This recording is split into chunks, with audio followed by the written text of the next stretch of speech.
विद्यार्थी मित्रांनो, सह्याद्री ट्युटोरियल्स मध्ये तुमचं स्वागत आहे. व्हिडिओच्या सुरुवातीलाच काहीतरी इंटरेस्टिंग मला तुम्हाला दाखवायचं आहे. एकदम इंटरेस्टिंग हां. आता तुम्हाला सगळ्यांनाच माहिती आहे, की एक्झाम गोल हे एक बेस्ट ॲप्लिकेशन आहे. हो. याच्यावर मी खूप टेस्ट दिल्या होत्या. मला तुम्हाला टेस्टचं एनालिसिस दाखवायचं आहे. ही जी टेस्ट आहे ना, ही मी फक्त तुम्हाला सांगतो 10 मिनिटं वेळ दिला. माझे 20 प्रश्न बरोबर आले. ओके. पण माझी 80% ॲक्युरसी होती. होय, होय. माझे प्रश्न चुकले होते. पण याच्यात बघा मी 15 मिनिटं वेळ घेतला. मी म्हणलं नाही. 2 राउंड म्हणजे काय झालं का 1 to 50 क्वेशन्स पटपट मी सोडवले आणि सेकंड राउंडमध्ये न्यूमेरिकल सुद्धा सॉल्व्ह केले. माझे 40 प्रश्न बरोबर आले. अटेम्प्ट 44 केले होते. पण मला अजून मी हे केलं ना रे बाळांनो 15 मिनिटात. पण माझ्यापेक्षा फास्ट क्लासमधली मुलं करतायत. तुम्ही सुद्धा करणार आहे माझ्यापेक्षाही फास्ट म्हणूया आपण. आणि ते 19 प्रश्न बरोबर आले, पण मी 6च मिनिटं वेळ घेतला होता. वेळ थोडासा वाढवला, डबल केला, की प्रश्न पण वाढतायत. पण मला तुम्हाला ते नाही दाखवायचं.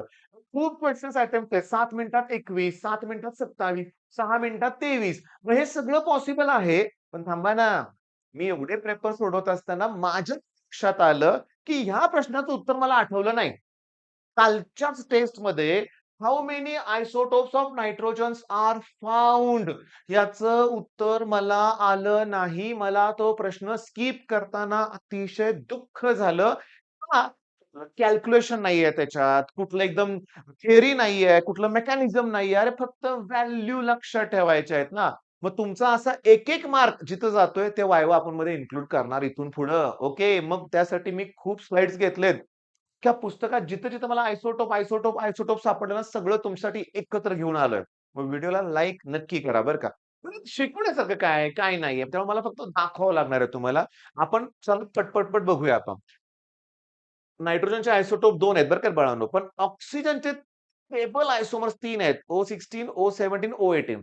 जेव्हा 3 स्टेबल आयसोमर माझ्याकडे आहेत, त्याचं पर्सेंटेज पण माझ्याकडे असतं बऱ्यापैकी. मग त्यानुसार त्या पर्सेंटेजनुसार एटॉमिक मासनुसार मी त्याचं एव्हरेज एटॉमिक मास काढणार.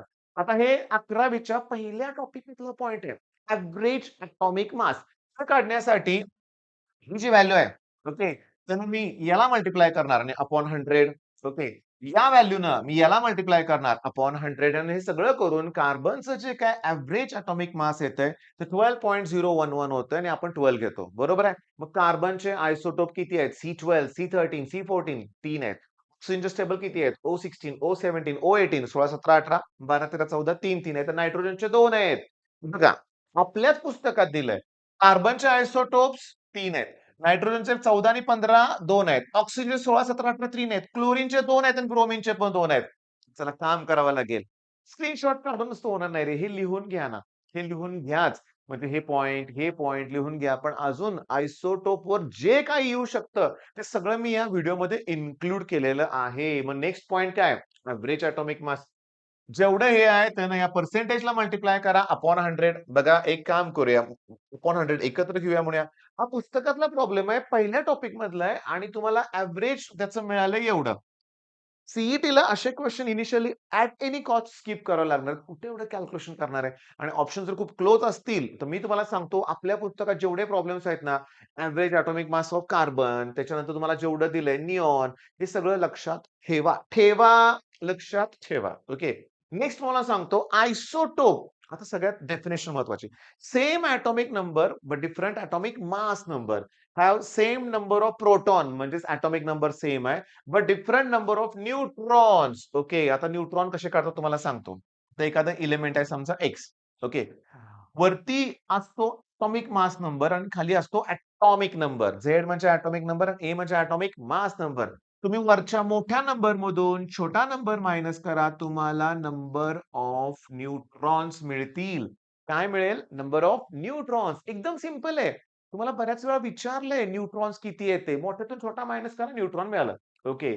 बरं इथं पुन्हा तेच. एव्हरेज क्लोरीनचं माहिती आहे मला 35.5 आहे.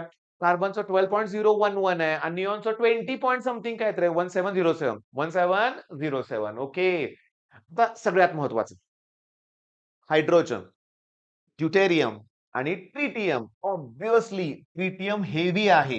हा रेडिओ ऍक्टिव्ह आहे. तो अनस्टेबल आहे. एमसीक्यूज आहेत, आलेत परीक्षेत प्रश्न. या व्हिडिओमध्ये आपण एमसीक्यू शोधत बसायला नको. मी सांगतोय ते लक्षात ठेवायचं. ट्रिटियम अनस्टेबल आहे, पण दिलंय त्यांनी. हा ट्रिटियम जो आहे तो स्टेबल नाहीये. तो रेडिओ ऍक्टिव्ह आहे लक्षात घ्या. ओके रेडिओ ऍक्टिव्ह आहे. सगळ्यात महत्वाचं H3 म्हणतात. H1 म्हणतात, H2 म्हणतात. H1 hydrogen, H2 deuterium, tritium. हा 3 आहे. म्हणजे मला सांगा वरती 3 आहे लिहिलंय, खाली 1 लिहिलंय. याच्यात 2 न्यूट्रॉन आहेत. Number of neutron. 2 न्यूट्रॉन आहेत त्यामुळे तो हेवी आहे. तो रेडिओ ऍक्टिव्ह आहे. तो अनस्टेबल पण आहे लक्षात घ्या. आणि त्याचं म्हणजे बघा ना, ह्याचं 99.98% आहे. हा एकदम नॉमिनल असतो. ट्रिटियम लक्षात घ्या. आणि इथं विचारलंय काय? Unstable isotope of hydrogen H3 तो अनस्टेबल आहे. अनस्टेबल आहे लक्षात घ्या. बाकीचे स्टेबल आहेत. बरं त्याच्यानंतर आयसोटोपचा जो काही न्यूक्लियस आहे त्याला न्यूक्लियाइड म्हणायचं हे लक्षात घ्या. सीईटी डायरेक्ट प्रश्न असतो. मग पुन्हा वाईट वाटतं रे किती सोपा प्रश्न आहे. पण मी आहे ना, मी देतोय तुम्हाला प्रश्न. हे जे प्रश्न आपण देतोय हेच परीक्षेत येणार. मग त्यातच आयसोटोपमध्ये मी आयसोबार पण घुसवलंय. तर आयसोबारमध्ये वरचा नंबर सेम असतो बघा ना. 3, 3 हे आयसोबार आहेत, पण खालचे नंबर वेगळे आहेत. मग या केसमध्ये एटॉमिक मास नंबर सेम आहे. मग 3 1 आहेत, 2 न्यूट्रॉन आहेत. इथं 1 न्यूट्रॉन आहे. न्यूट्रॉन वगैरे काही सेम नाहीये. एटॉमिक मास नंबर सेम आहे हे लक्षात घ्या. जर आयसोबर्स लक्षात ठेवा बरं का. 3 एटॉमिक मास नंबर असेल तर 2 आयसोमर्स आहेत. 14 असेल तर कार्बन 14 आहे. नायट्रोजन पण आहे. नायट्रोजन पण आहे. 24 असेल तर सोडियम आहे. ओके. आणि त्याचबरोबर मॅग्नेशियम आहे. पण सोडियमचा 23 मी ऐकलंय एटॉमिक मास नंबर. मग सोडियमचे पण 2 आयसोटोप आहेत काय? सोडियमचे 2 आयसोटोप आहेत का? सोडियमचे पण 2 आयसोटोप आहेत.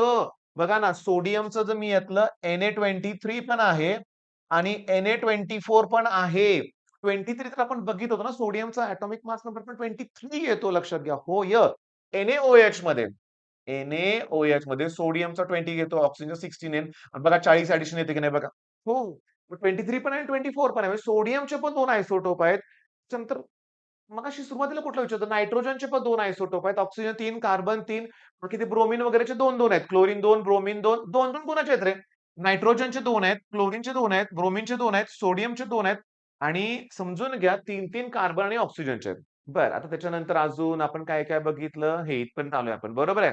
आता याच्यानंतर हे पण बघितलंय आपण, हे पण बघितलंय. चला ठीक आहे. आता सगळ्यात इम्पोर्टंट आयर्न 15 बोन मॅरो फंक्शनसाठी मेडिकल युजेस आहेत लक्षात घ्या. क्रोमियम 51, 51 स्प्लीन इमेजिंग हे लक्षात ठेवावं लागेल. मला आता लगेच आठवतं 9th standard cobalt 60 cancer treatment. Okay. Iodine 131 हे सगळं 9thच्या पुस्तकात दिलेलं आहे. मी तुम्हाला सांगतो बघा. कोबाल्ट 60 आहे का? कोबाल्ट 60 कॅन्सर ट्रीटमेंट लक्षात घ्या. ल्युकेमिया आजारासाठी phosphorus 35 the radio active isotope used in the treatment of leukaemia. Phosphorus 35 रे.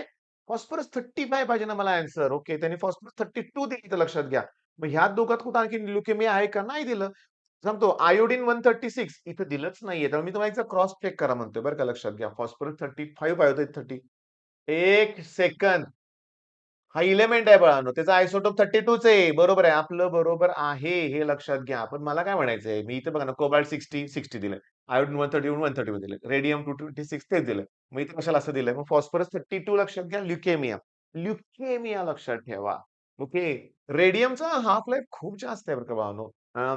ट्युमरच्या ट्रीटमेंटसाठी रेडियम मोस्ट इम्पोर्टंट आहे. Cancer treatment. कॅन्सर ट्रीटमेंटमध्ये रेडियम यूज होतो. रेडियम 226 हा ट्यूमर हे लक्षात घ्या. ओके. आता सगळेच क्वेशन्स झाले एवढेच आहेत. कुठे जास्त क्वेशन्स आहेत. मग आता या व्हिडिओमध्ये मी जे घेतलं, मी जे सांगितलं तुम्हाला, मान्य आहे की येईल की नाही सांगू शकत नाही मी. पण आलं तर दुःख वाटायला नको. थांबा. जो मी बाजूला गेले की ते हे होतंय. Bone marrow, iron 59 okay. Spline imaging, chromium, cobalt 60 cancer. Okay. Phosphorus काय होतं रे? फॉस्फरस काय होतं लक्षात घ्या. ल्युकेमिया. ओके. ल्युकेमिया. कॅन्सरसाठी तुम्हाला माहिती आहे आयोडीन 132. आयोडीन थायरॉइड कॅन्सरसाठी थायरॉइड हे लक्षात घ्या. मग चला आयसोटोप कंप्लीट करा. All the best.